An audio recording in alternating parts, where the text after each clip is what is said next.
Chef Jonathan Moosmiller.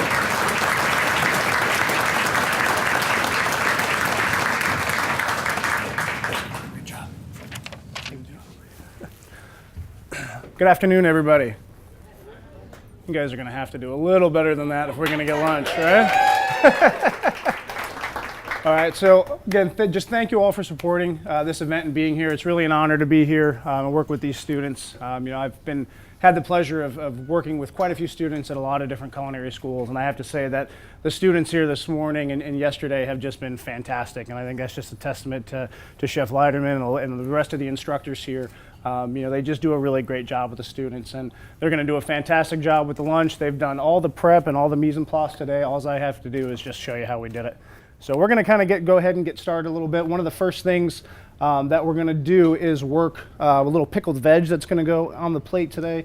So we're going to make a real quick pickling liquid. We're going to add some sugar and a little white wine vinegar. We're going to see, hopefully get this heating up, and we're going to try not to set off any smoke alarms today. So we're adding a little bit of black peppercorn, a little bit of oregano, and a bay leaf. And while that's heating up, we're going to go with the rest of our veg that's going to go in here. So we're going to use a little bit of red onion. Here I'm just going to use shallot for this, but you could use red onion. White onion would work as well. So we're just going to do a real quick little julienne on this. And then with that, we're going to add some yellow, red, and green bell pepper. So we're just going to pull a little bit of this off on each one. So today we've got a lot of international flavors in the dish that we're doing today. We're going to have a nice little spice rub that has some coffee and cocoa powder and some chili with it as well. That's going to go on our Vegas strip steak that you're going to have for lunch. And then along with that, we're doing a little corn cake, some corn, some jalapeno. So you get the sweetness from the corn, a little bit of the heat from the jalapeno, and then we're going to garnish this all with the pickled vegetables, finish a little avocado and some queso fresco, a little micro cilantro as well. And then to kind of tie it all together, we're going to make a quick chimichurri, which is just kind of like a pesto.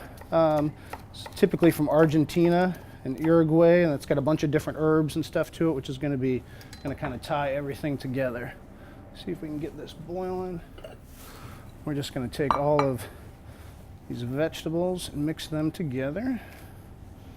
And then the other part of this that we're going to do as well is add a little bit of orange segment in here. So it's just going to kind of, with all of the deep earthy chocolate notes and chili notes, we need something just to kind of brighten the plate up a little bit, and that's what this vegetable is going to do. So we're just going to take the outside of these off real quick.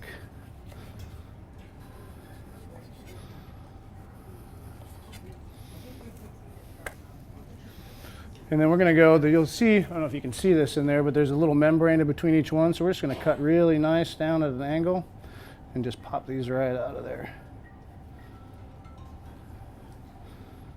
And I can start to smell the vinegar as it's heating up over here. I'm going to try not to cut my hand off while I'm up here in front of everybody. But at least make for some excitement, right? So we're going to do just a couple in there. All right, so we are just about ready with that. I'm going to put all this in here.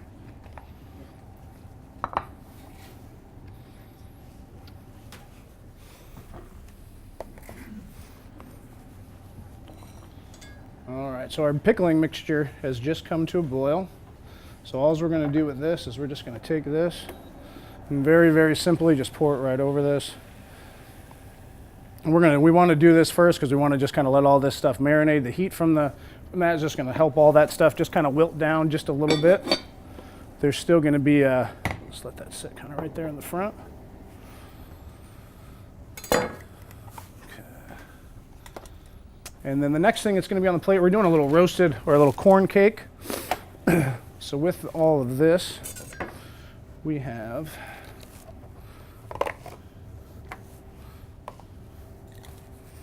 and if anybody has any questions or anything like that, feel free to yell them out or any of that kind of stuff. It's going to be a lot more fun if we do some talking, right? All right, so we've got, first thing we're going to do is we're going to start with all of our wet ingredients. So we've got some milk, going to add a little bit of sour cream to this.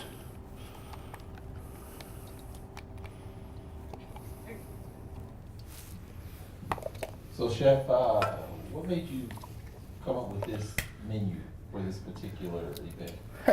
You know, honestly, they kept emailing me, asking me what I was going to do, and I kept saying, man, I got to get this together, and then at the time, it just happened to be one of the recipes I had open, to be honest with you. So I said, you know what, this is what we're going to do. This is going to be perfect. So it's kind of luck of the draw. And I think international flavors are more starting to become, you know, more and more popular as people have access to, you know, the internet and access to different things. Everybody wants to start kind of getting out a little bit more and kind of trying things that are a little bit maybe different than what they're accustomed to. So here we just add a little masa, a little cornmeal. We've got some salt, a little baking powder, baking soda, a little sugar. So these are all of our. So how did you get into becoming a chef? You know, ironically, my mother was probably one of the worst cooks I've ever known, and she'll admit that to this day. Well, I had an Italian grandmother that couldn't cook, so. You know, both of my grandmothers were very good cooks, and for whatever reason, I always enjoyed it as a kid. I used to fake that I was sick so I could stay home and watch a gentleman by the name of Jeff Smith. He was the Frugal Gourmet, and I would write down recipes. And I was fortunate enough I had my aunt next door that lived right next door. My grandmother lived down the street. So between all three houses, I could usually get all the ingredients together. And I would fix something up in the afternoon. And since my mom didn't like to cook, she was happy that I wanted to cook all the time. And then, to be honest with you, I was all, you know, after that, I never really thought about it as a career. I was really all set up, ready to go into the military. And I took a foods class my senior year of high school just as I needed a credit. And I had been working at a friend, his dad owned a restaurant, and I'd been working there all the way through high school, and the teacher said, you know, you seem to have a knack for this. Have you ever thought about going to culinary school?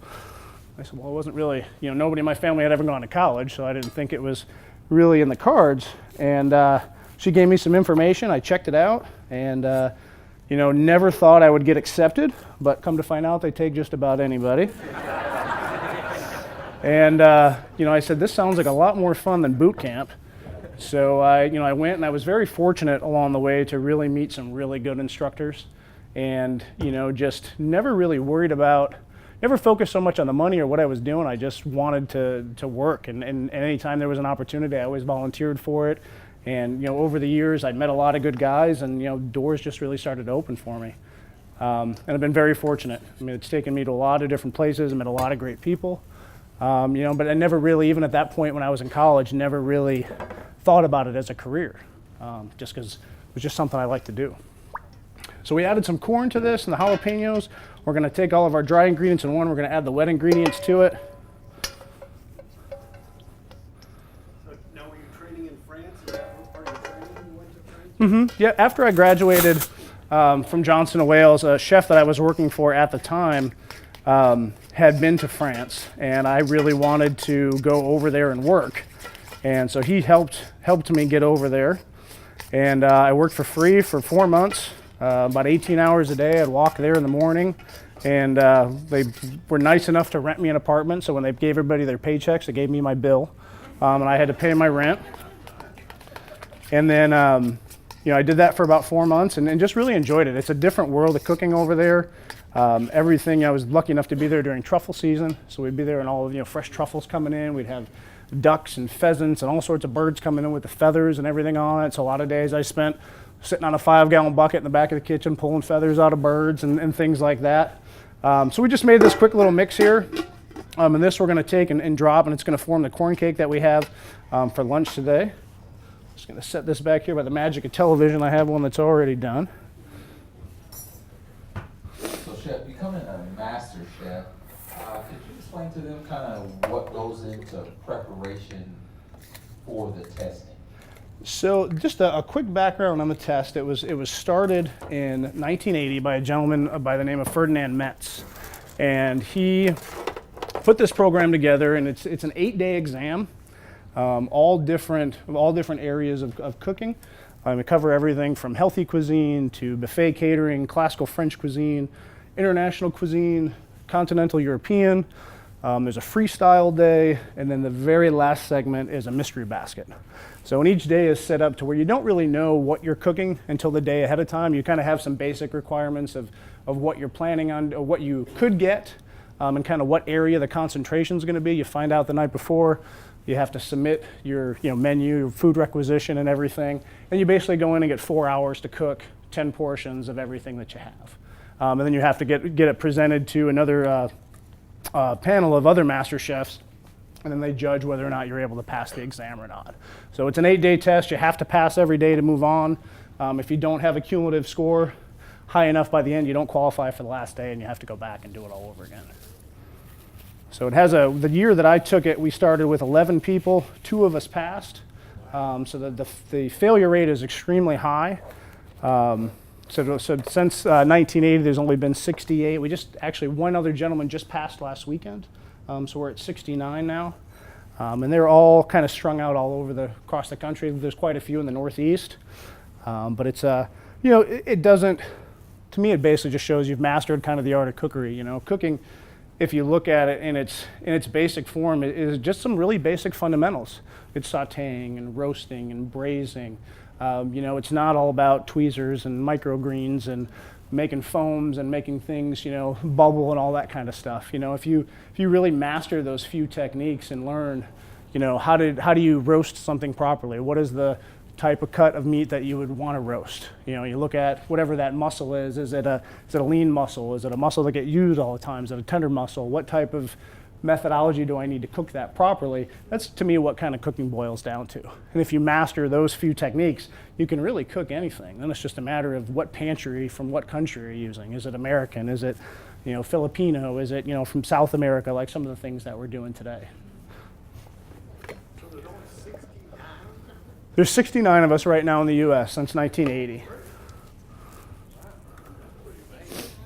So, and there's a lot of chefs out there, that are really good, that could probably pass the exam, but it takes a certain type of person to go and kind of lay it all out on the line and be, I didn't pass the first time that I took it. I had to go back a second time and take it, which is not fun. It's a lot of, I probably spent the better part of 10 years really focusing on the exam. The 2 years leading up into the exam, about 18 months leading up into the exam, like really, if I wasn't at work, that's what I was doing 24 hours a day. I was reading, or I was traveling somewhere to go work with some other chefs to kind of get ready to take the exam.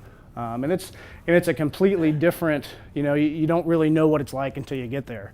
And you're in a kitchen, you're trying to cook in a kitchen that you maybe have never cooked in before. Maybe you're having to cook something that you never had to cook before.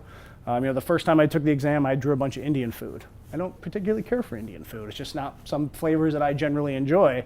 So I had to make curry and samosas and all these things, and I didn't do very well. And again, because it wasn't food that I really enjoyed, wasn't able to cook from the heart. It was a very hard for me to kind of make it happen. Ironically, I drew the same exact basket when I went back the second time, but I had eaten quite a bit of curry and other different types of Indian food since then, and actually enjoy it quite a bit now. And that was still, ironically, the worst day that I had when I was there. I did well enough to pass, but it was still my lowest score of the week. So with the Vegas strip they're doing today, we've got a little spice rub that's going to go on there. We're going to get all these spices in the coffee grinder. We have some cumin seed. We have some fresh rosemary, little fresh ground black pepper. We've got coffee, fresh ground coffee.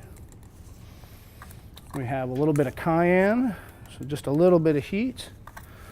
The chili powder will give us a little bit of sweetness and just some earthiness. And then there is some, forget what that is. I think that is oregano. And then actually we're going to add some cocoa powder in there as well. Could you explain what a Vegas strip is? So are you familiar with a flat iron steak?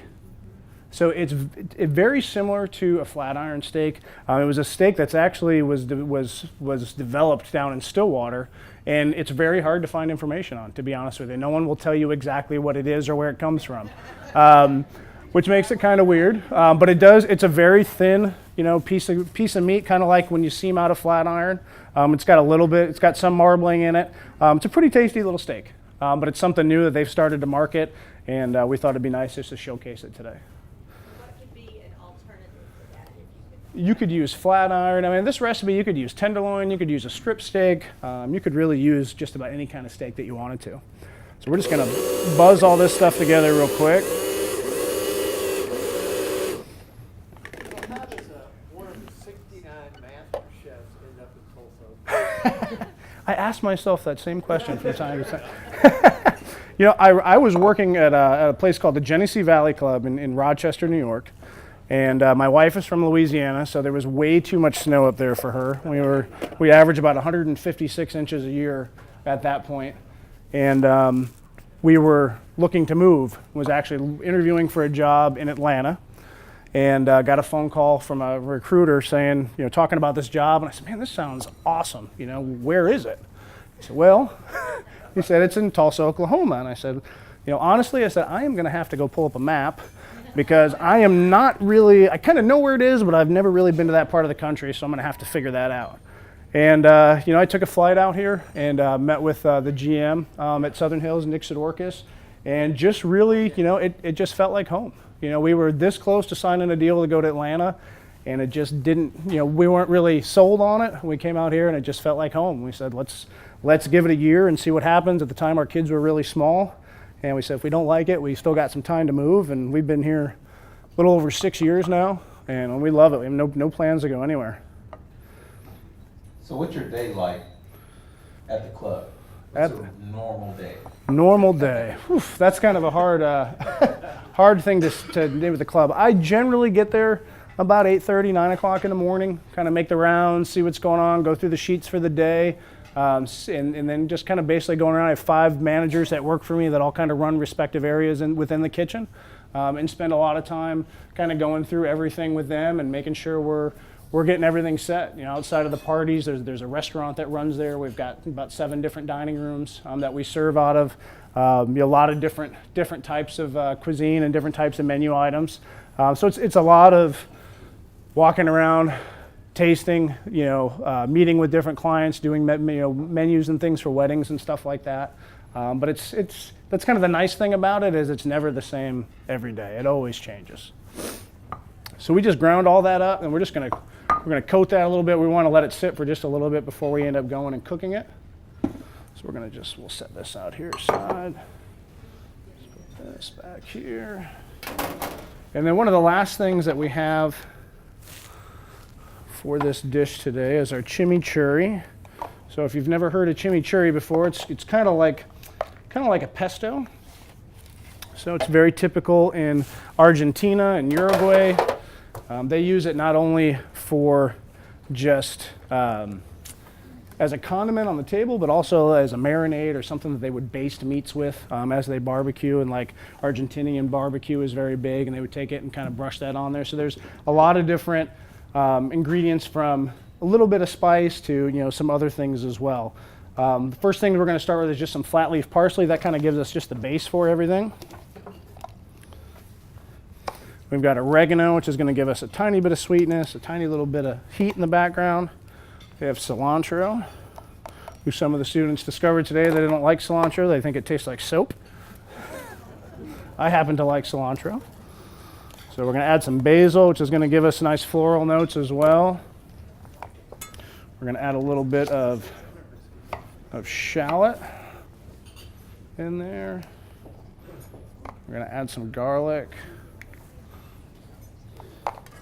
We're going to add just a little bit of jalapeno. See if we get the seeds in. Yes, sir. You worked with our students today. What's one bit of advice you can give all the students? If you were to boil it down to one thing. You know, don't chase the dollar. You know, just really stay with what you're doing. Find a good chef that you like and that you want to work for and that you'd like to emulate, and just start following them. And eventually, people are going to start following you. You know, I was fortunate enough to have a great mentor who, at the time, was doing all sorts of crazy things. I got to travel a lot internationally with him and work on 7 different cookbooks. And, you know, and he would always ask me, he's like, how long are you going to work for me? I said, well, until people start recognizing me as the guy that's always right next to you helping you out. And that's done a tremendous amount for my career. And he was a great mentor, you know, always took really, really good care of me. So we just add a little bit of lemon juice. We're going to add some sherry vinegar to this, which is going to give us a little bit of tartness and a little bit of sweetness. We're going to add some olive oil. And I'm going to try to do this without it blowing up on me. We're going to add a little bit of coriander in here.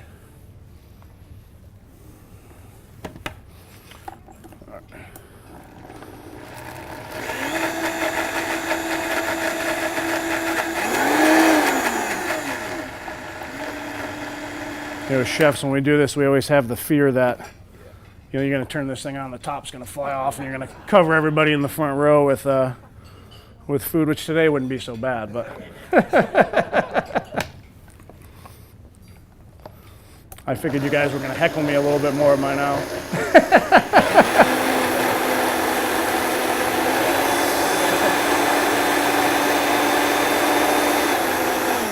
So we're just going to run that just through there so it's nice and smooth.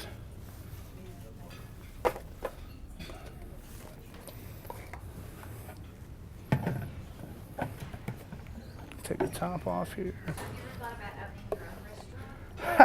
You know, I get that question all the time. And I think the biggest thing, would I love to do it? Yes. Will I ever do it? I doubt it. I've seen too many guys that I know that I respect that are really, really good, that really know what they're doing, and it just doesn't work out. You know, if it was just me and my wife, maybe, but having 3 little kids, it's too big of a gamble for me at this point. Okay. Chef, do you have a hobby? What do you do? Cooking is never any chef's hobby. I think some people think that it's our hobby, but it's not. But what do you like to do? What do you do for fun? I play ice hockey. I used to play with this guy quite a bit.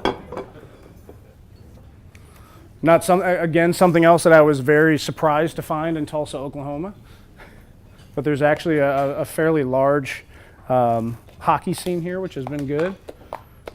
And then I also, you know, in the fall, I like to hunt and fish as well. So we've got the spice mixture that we made, and this thing, we can maybe pass this around and just give a smell on it. You know, there's a lot of different things going on in there, a lot of different flavors, a lot of aromas.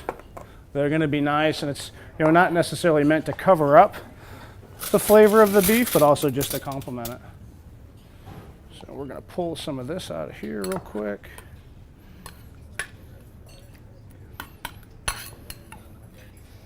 Chef, do you do much cooking at home, or do you leave that to your wife? You know, believe it or not, my wife is actually a graduate of culinary school too. So we actually met working together in the restaurant. Shortly thereafter, found out that us working together wasn't always the best situation. So, you know, we generally, if either one of us is cooking at home, the other one usually stays out of the kitchen. But if I'm home, I generally do cook quite a bit at home. I like to cook a lot with my kids. You know, I think it's important. You know, I want my children to understand that, you know, pizza just doesn't come from a box, or, you know, pasta just doesn't come dried on the shelf. You know, spend some time cooking with them. And, you know, my daughter loves to cook. My son, not so much. But my daughter, if we're doing anything in the kitchen, she wants to be right there. She'll put an apron on, her little hat, and she pulls up, and she'll make gumbo. I mean, she knows, you know, with my wife being from Louisiana, we do a lot of Cajun Creole food at home. And my daughter, you know, she gets into all of that stuff.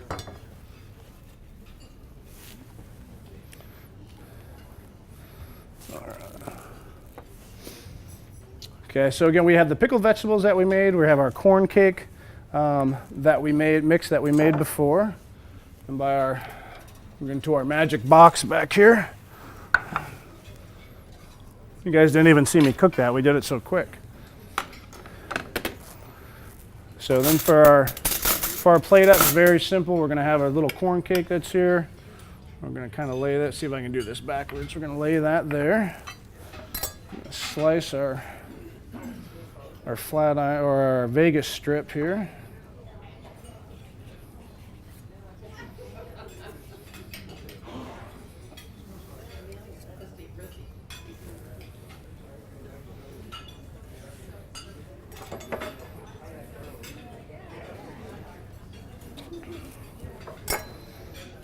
Get a little bit of avocado to go with this. hear all the clanking. Lunch is finally coming out here. Beautiful. Hey, Chef, Yes, sir. so at Southern Hill, do you plan like a whole year out for your entrees, seasonal, or is it just ad lib, or? You know, right now we have really put a lot of work in the last year into kind of our local program, and we have a fairly large garden that we have on property now. We have chickens on property, so we're harvesting eggs as well. So we kind of restructured our menus a little bit to where we have kind of our normal menu that changes every quarter, and then we have a certain area with about 8 to 10 items that changes every week. So with that, and gives us the ability to do is kind of use what's really good at the time, what we can get from our garden, moving forward, especially in the spring and summer, we're able to start harvest. It helps us work with the local farmers because sometimes they might not have enough to supply me enough to do the dish for 3-4 months. It might only be enough to get through a week or two. So we've been really trying to focus on that this year. We're working with a really great farm, 413 Farms. They're out at the Cherry Street Market all the time as well. A lady by the name of Angela is the head over there, and she just fantastic lady, does a great job. Her products are fantastic. She keeps us full of chickens. All of our chicken come from her that we use for our fried chicken and those types of things. So they're all natural, non-GMO, and all that kind of stuff, which has been really good for us. You're welcome. So we're going to add a little bit of avocado there. I'm going to take a little bit of our pickled veg here. And this pickled veg is something you can make and kind of let it sit in the fridge. It'll last for a couple of days, and it's just nice. It just adds a little bit of brightness to the dish. And then we are going to add a little bit of our queso fresco.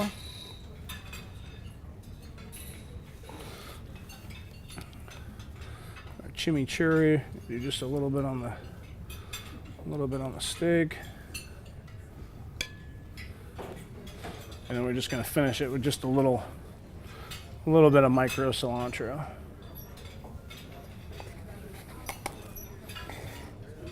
So hopefully the one you're starting to get looks a lot like that one. If that happened, then we all did our jobs today, right?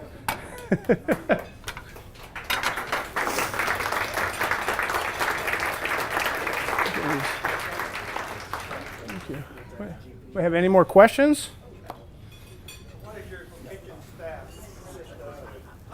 Right when I'm fully staffed during the year, I have about 40 people on my staff, from managers to cooks to stewards and our dishwashers. Right now, I think we've got about 32 people right now.